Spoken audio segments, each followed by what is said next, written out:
Bonjour à toutes et à tous, c'est Manuel Correa. Aujourd'hui, je vais vous parler de la mise à jour d'Adobe XD de janvier 2019. Alors, pas grand chose à se mettre sous la dent, mais quand même, il y a des nouveautés intéressantes, comme la possibilité maintenant de voir les animations dans le navigateur lorsque l'on partage un prototype. Nous avons aussi maintenant le déclencheur voix qui est en plusieurs langues, dont le français, donc c'est une très bonne nouvelle pour nous. Et enfin, nous avons maintenant la possibilité, lorsque l'on fait des commentaires dans un prototype partagé, de voir l'ensemble de ces commentaires sur une seule page et non plus maintenant en fonction des plans de travail. En octobre dernier, en octobre 2018, sont apparues les animations automatiques, donc très pratiques pour jouer des animations dans vos prototypes. Par exemple, ici j'ai un portfolio avec une animation qui se joue automatiquement lorsque je clique sur la vignette d'une image.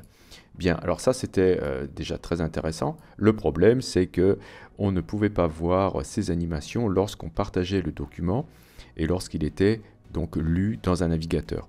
À partir de cette mise à jour, à partir donc de janvier 2019, nous avons la possibilité de voir les animations se jouer dans un navigateur lorsque vous partagez votre document. Donc je vous rappelle, pour partager, vous cliquez ici sur partager. Vous pouvez par exemple cliquer ici sur partager pour révision.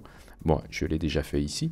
Et si je clique ici sur ouvrir dans un navigateur, je vais voir mon prototype en ligne avec lequel je vais pouvoir interagir. Donc ici, si je clique sur cette vignette, je vois maintenant l'animation qui se joue. Auparavant, ça n'était pas possible. Si vous avez partagé des prototypes avec l'ancienne version d'XD, vous pourrez ici, depuis le menu partager, cliquer sur mettre à jour afin de mettre à jour votre prototype en ligne et celui-ci prendra en compte donc les nouvelles fonctionnalités. Vous pouvez maintenant utiliser le déclencheur voix avec la langue française. Donc ça, c'est plutôt intéressant. Jusqu'à présent, on pouvait utiliser uniquement l'anglais. Maintenant, vous avez la langue française qui sera directement reconnue. Ici, j'ai mon déclencheur, je choisis voix. Je vais lui demander de me répondre lorsque je vais dire combien d'images. En action, vous pouvez choisir d'avoir soit une animation, une transition, etc. ou alors une lecture vocale. Et dans ce cas, vous pourrez choisir un synthétiseur vocal et de lui dire de lire une phrase.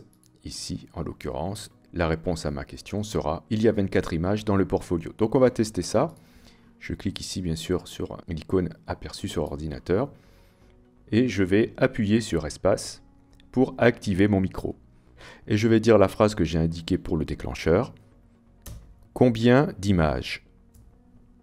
Il y a 24 images dans le portfolio. Voilà, on m'a répondu la réponse que j'ai indiquée.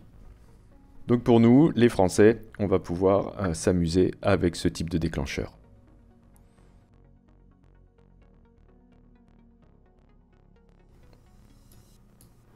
La dernière nouveauté intéressante, c'est la possibilité d'avoir tous les commentaires d'un coup regroupés.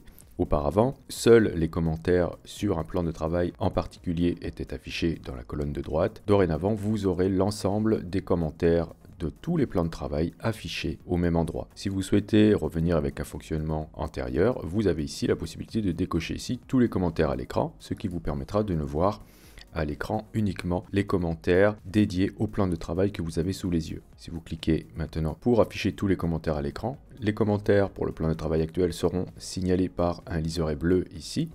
Et si je clique sur ce second commentaire, par exemple ici, je vais aller directement sur la page en question. Je clique une fois. Ça me mène sur la page en question avec, bien sûr, comme toujours, si vous en avez, des épingles qui vont s'afficher en bleu lorsque je vais survoler le commentaire, qui s'afficheront donc en bleu dans le plan de travail. Et si je reclique à nouveau, je pourrai interagir avec le commentaire et répondre si besoin. En dessous, ici, vous avez la possibilité de filtrer les commentaires en fonction des réviseurs. Donc ici, pour l'instant, il n'y en a qu'un. Vous pourrez aussi filtrer en fonction des dates. OK. Très bien, hier et aujourd'hui, par exemple, ou ces derniers jours et aujourd'hui, etc. Et vous avez en dessous la possibilité de filtrer les commentaires qui ont été résolus. Si vous cliquez sur effacer, vous ne filtrez plus les commentaires. Donc voilà en ce qui concerne cette nouveauté concernant les commentaires dans les prototypes partagés. Voilà donc en ce qui concerne les nouveautés pour Adobe XD de janvier 2019. N'oubliez pas que vous disposez d'une formation complète sur tuto.com, une formation qui voit l'ensemble des fonctionnalités du logiciel. Cette formation s'étale sur plus de 6 heures de cours avec en fil rouge un exercice complet qui vous permettra une bonne compréhension et surtout une bonne prise en main du logiciel.